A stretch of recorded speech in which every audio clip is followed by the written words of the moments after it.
Sit. Good boy. All right, well, here we are back at Animal Training Development Center today.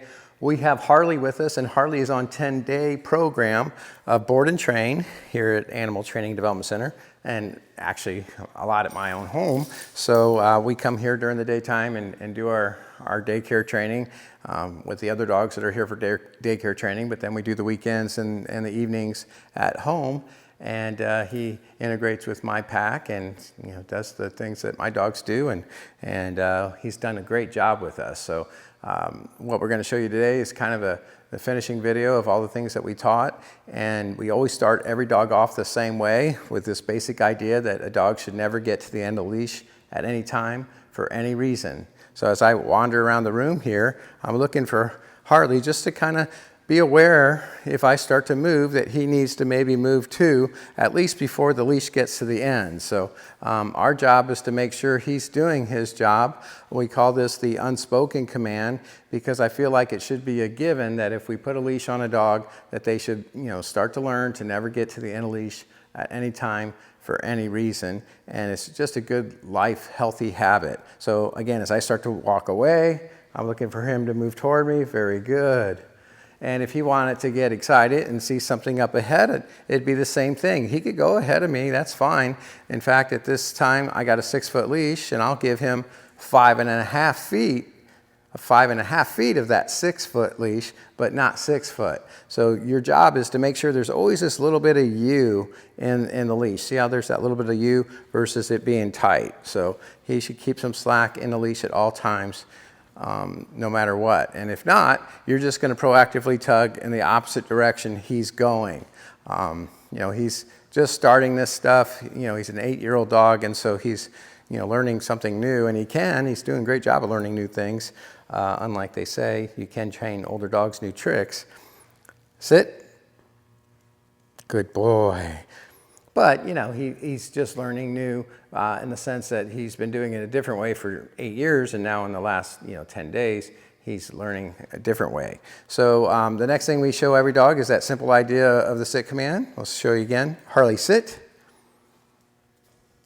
Good boy. Sit means sit and keep sitting no matter what happens while you're sitting. So again, we're practicing the command sit here. No, sit.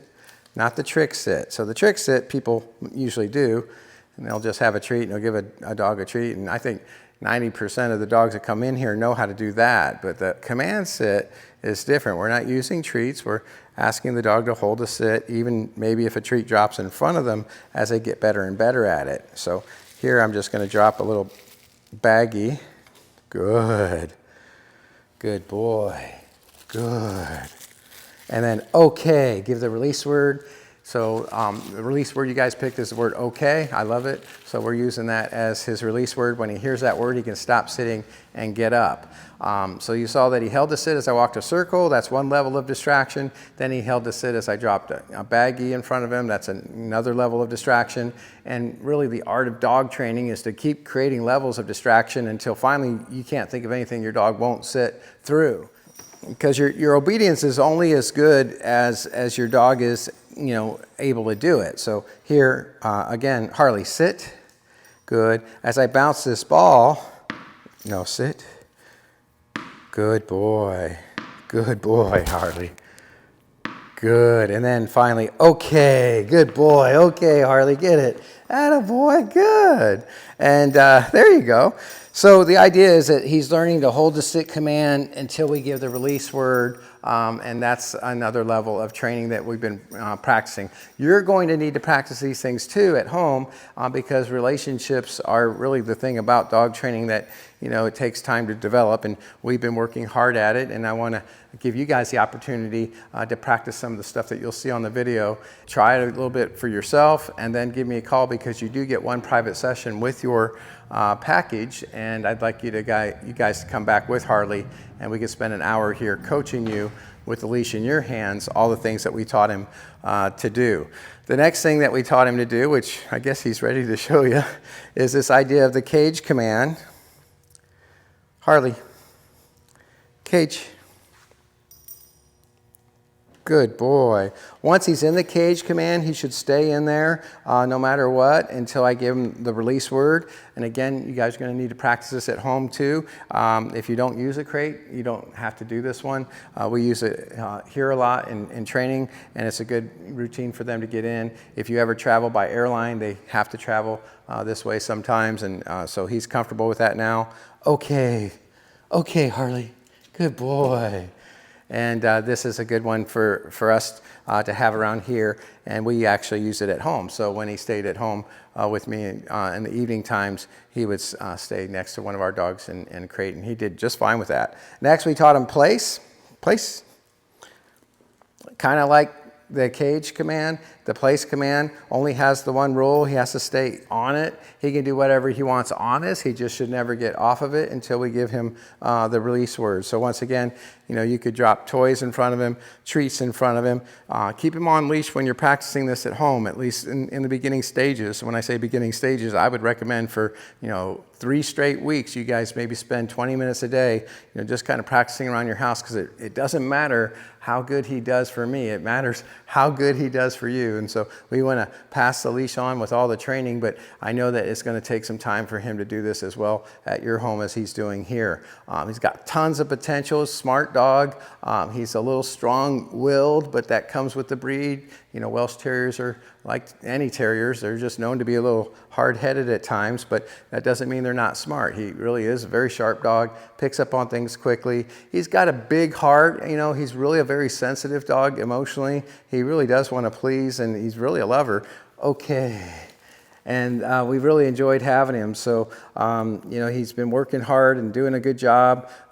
He's gone a long way in a short time when it comes to training and just overall attitude. You see here, he's even just going in the cage on his own without even being asked. And again, it's just showing, underneath the surface, Harley, tough dog that he is really a gentle dog and really has a loving heart. And so thank you for your trust in us. We can't wait for you to get a chance to watch the video a few times, practice some of these things at home. We're going to show you the heel command. I've taken other videos too, so we're going to splice these all together, get you the heel command in one of these videos, and show you the come command, and then just show you some of the playtime that he's done and some of the games we played with him with the balls. Anyway, we just had a great time with him.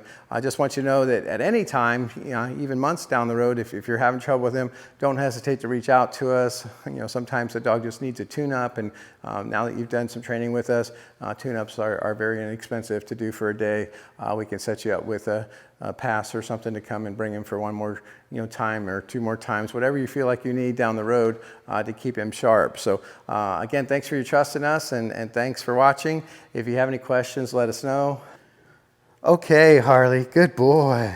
Good job. Harley, heel. Heel. No, heel.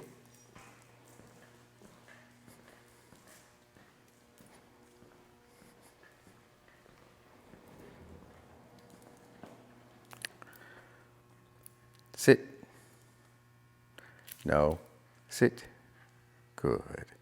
All right, well, here we are back again at Animal Training Development Center, and today I am with Harley, and Harley is a Welsh Terrier, and a pretty cool little guy. We've really enjoyed having him on our 10-day board and train program. Today is day 7 of his 10-day program, and just want to share a little bit about his story, and sit. And some cool things about him. So, what we found about Harley, is when he first came to us, he was very vocal. He was very kind of demanding of toys. So, not in an aggressive way, but in a demanding way, in the sense that we have a whole stack of toys in a basket over here that he would bark at, knowing that there were toys up there. And so we would get out a toy and throw it for him, and he may not even chase it before he would turn around and bark at that basket again, wanting us to get yet another toy out, and another toy, and another toy. And it was kind of funny, and at the same time, it was pretty clear that he was trying to train us to retrieve more so than he wanted to retrieve. And so he had us literally going after his toys, putting them back in the basket, and then getting them out and throwing them again. It was really kind of funny. But at the same time, this also became a technique that he would use in all kinds of other ways around the house. So he would become demanding of just random things at times, and it was all kind of the same route. It's kind of a innocent type of route in the sense that I'd never seen any kind of aggression in him, whatsoever. But demand behavior, can lead to that in some dogs, and even when it doesn't lead to that, it still becomes troublesome because you have that nuisance barking, and there's a time where you just decide that enough is enough. And I know Harley, your owners are in agreement with that, and that's part of the reason they left him with us for that board and train program.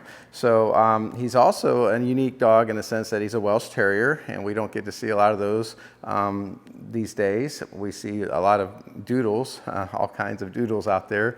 I say there's oodles of doodles, and nothing wrong with that. I've met some great doodles of all sorts: Bernedoodles, Labradoodles, Golden Doodles, you name the oodle. We've seen them around here. So the Welsh Terrier isn't as popular as they used to be, but when you consider that Harley here is actually about 8 years old, that's usually when I think back to the days where we've seen a lot more purebred dogs and stuff like that. So Harley is 8 and really hadn't gone through any kind of training before, but his owners took advantage of an opportunity they had to be out of town for some time away, and decided that this would be a great opportunity to get him through some of these issues he's been having at home and get him onto a life where he can enjoy the freedom that comes with being well trained. And so it was difficult to walk him in the beginning when we first got him. Of course, he wouldn't go in his cage when we first got him. He pulled like a freight train, and he barked at everything.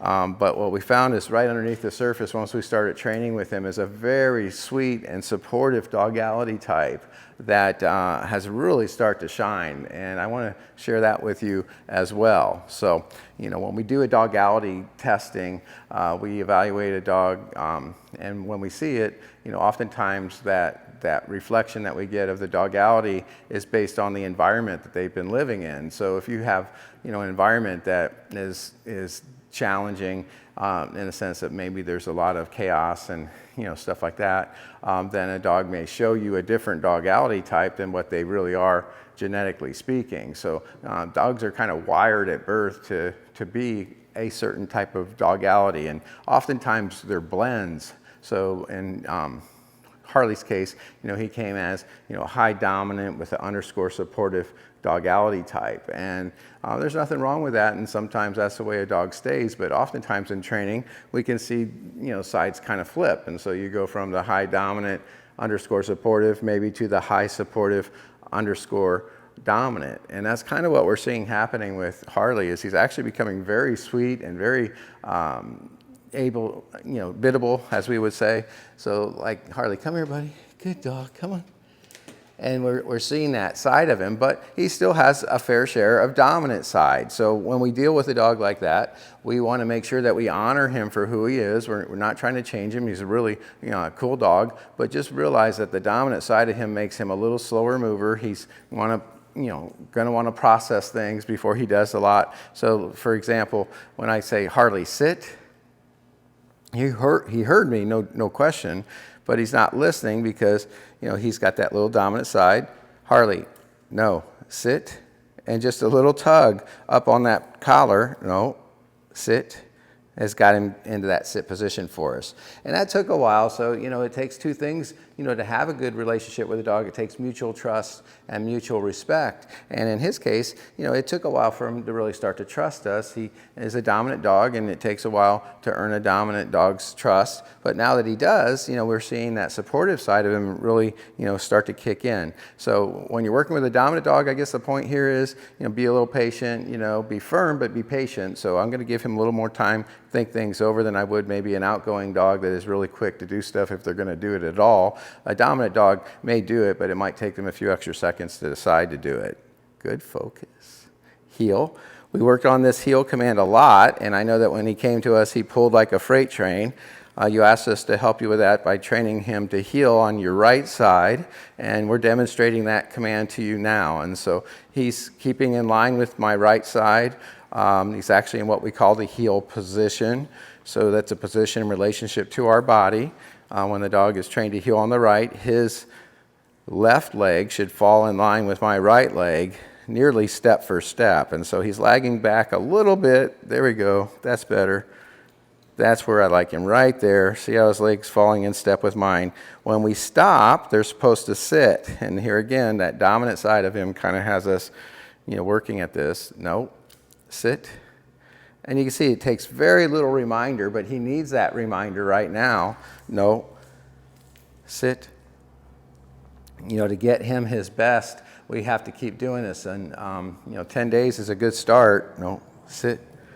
But an older dog like this is going to take you guys practicing these techniques with him at home, probably for another 20 days to really start to see long-term change in his overall behavior. So we're here to help you through that. No, sit.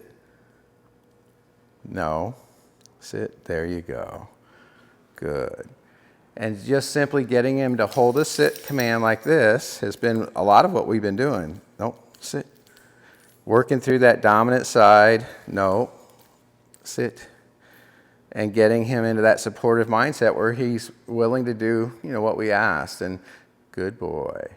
We reward that with okay and some praise. And, you can give treats, guys, but I got to tell you, I'm not a big fan of treats at this stage in training. If he were 6 months old or something, that'd be a different story. But at 8 years old, I want there to be a connection between us and a dog that doesn't have to do with, something that they eat or something that they even play with necessarily. I'd like there to be a connection, between us. And I can see he wants that too.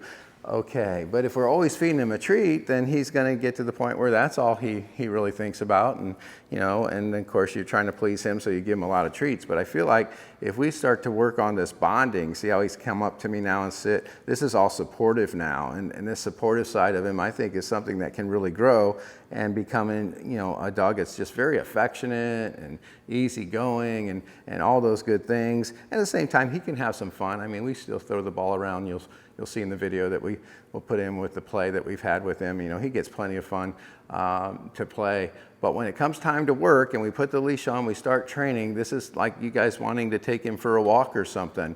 You're just looking for him to be able to, snap at it a little bit. You don't want to worry about he's going to, take off after something and get away and get hurt by a car, or maybe hurt you trying to, take off after something and pulls you on the leash and knocks you down or something, because he's really a very strong dog for his size. Harley, sit. Very good. Good. So there again, there wasn't a treat involved, but the praise, and you could just see him making that eye contact with me, his body language showing that he was really very happy with that reward that he got for sitting at the same time. Dogs.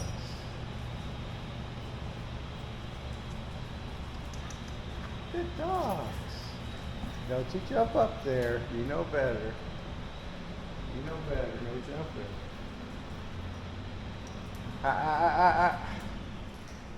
Where's my button? There we go. Now we got you. No jumping. No jumping. There you go. Yeah. Get that ball. There you go. Get it. And he's going to go over. He's going to want the ones that I didn't throw. Right? That's the game. Yup, that's the game, isn't it? I'm on to you. I could throw every one of those in this basket out, and you would still want another one that's left. Oopsie. Good boy. Well, get it. What do you think of those dogs, huh? First day, a little nervous. That's all right. That's all right. Sam's nice. Gonna make you feel comfortable. Right, Sammy? This is Sammy. Hi, Sammy. And this is Sam, also known as Samantha. So we have Sammy and Sam.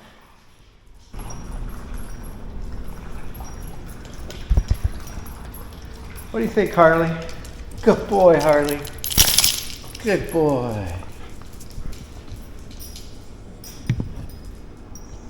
So we're just correcting this jumping now, so we know that he is only jumping to demand attention.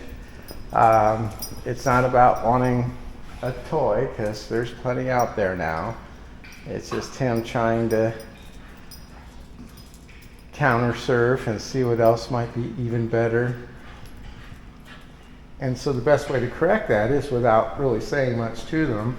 Once I have my remote button, I'm just going to hit it every time he goes to jump up there, and it's already so much better than it was the last time we were here. So he's definitely improving.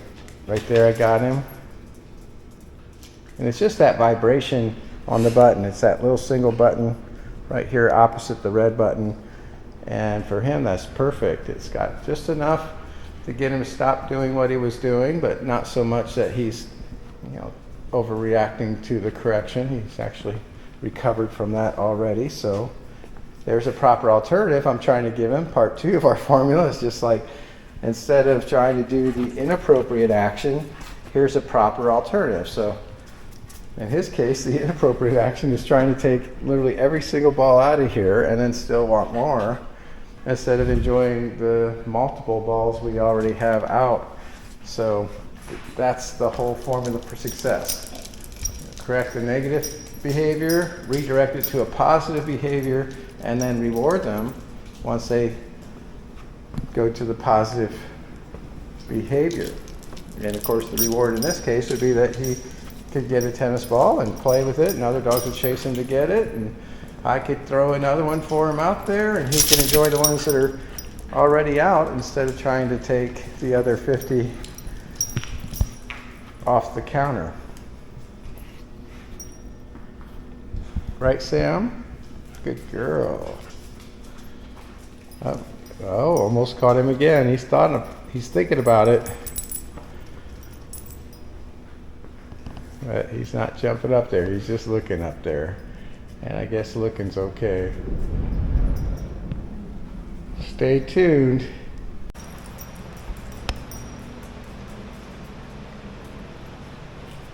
Good boy. Good boy. You want a toy? Good. See how we're not jumping now for the toy? Good. That a boy. Chasing the actual ball that we throw. Good boy. A couple more like that. There you go. Good boy. Good boy. Good. You ready? And that one now. Good boy. Good dog. Yay. Good boy. And drop it. Good, drop it. Okay. Good job. Good boy. Drop it. Good. Okay. Good boy. And drop it. Drop it. Now watch. As I stand up, drop it. Good boy. Come here. Here, look at this one. That one's better. Get it. Good boy.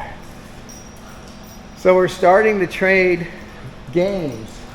And the game that we're trading for goes from him becoming very demanding and obsessive over, balls that he purposely puts under chairs, or, barks at the one ball that's left on the table instead of the 10 balls that are on the ground.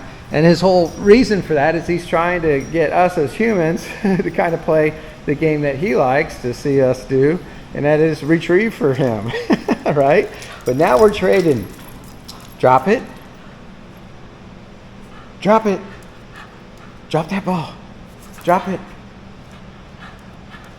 Good. There you go. Good boy. Good boy. So he dropped it, but he didn't get to see the second one that I had. We're still working at it, and it's hard to do all this with a camera, guys, but here we go. That a boy. Let's try again. Drop it. Drop it. Okay. And he's not seeing the one that I throw when he drops it. He's still trying to get the one that he dropped. So we're working on it, but we're getting better, and I think you can see that he's enjoying the game. So that's really the key. Oh, there's his old game. Here we go. This is the old one where he tries to get me to get another one out. But you see we've got 3 or 4 down here now. And what I'm trying to teach him is if you get one of these, we can play with it. There you go. Go on. There you go. Good boy. Good boy. Good. And I don't ask him to drop it if I don't have another ball to trade for it. But right now he's not picking up on this whole trade concept yet. There we go. A couple more. There's the one. There you go. Good boy. You're trying to make him see that the ball that you have is always better than the ball that he's got. Drop it. Drop it. Drop it. Drop it. Good. Get that one. Yeah, there we got a good one. That's the idea. Good. So see how he dropped the one he has, and now he's going to try to get the new one. And now that one's no good. This one's the ball to have. Watch. Harley, drop it. Good. Get that one. There you go.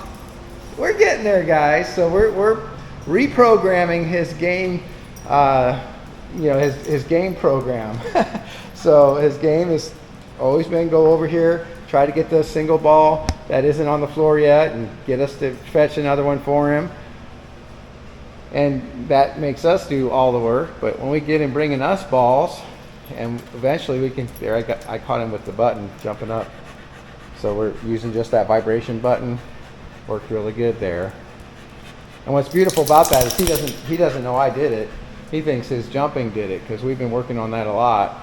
And so I can be right in front of him pushing the button, but he thinks once again that counter is hot and he shouldn't touch it. And that's the whole key to long-term success with counter surfing, is that you want the dog thinking that the counter's doing it to him, not you doing it to him, because of course if you're the one doing it to him, then when you're not in the room, he can get up there without consequence. Good dog though. We did a good training this morning.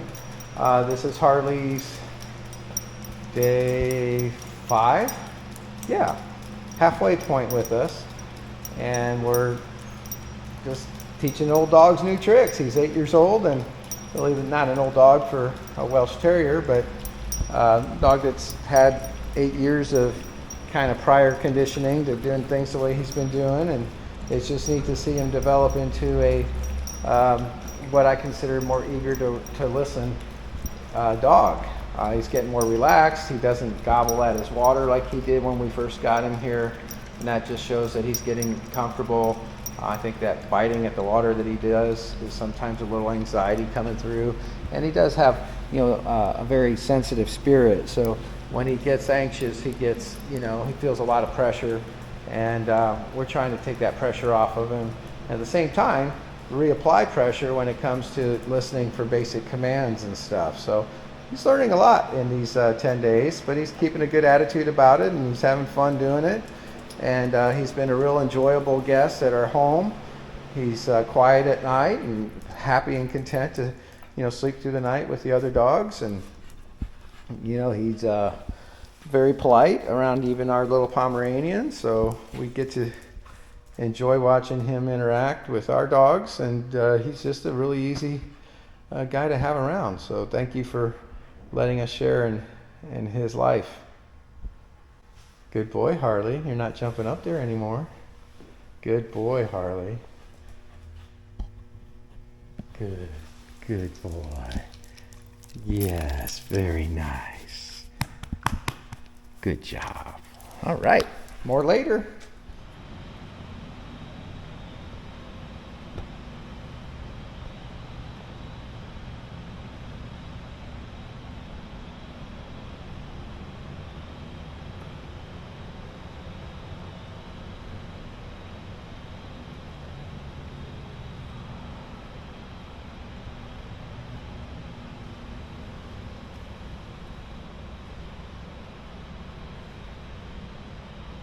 Good boy.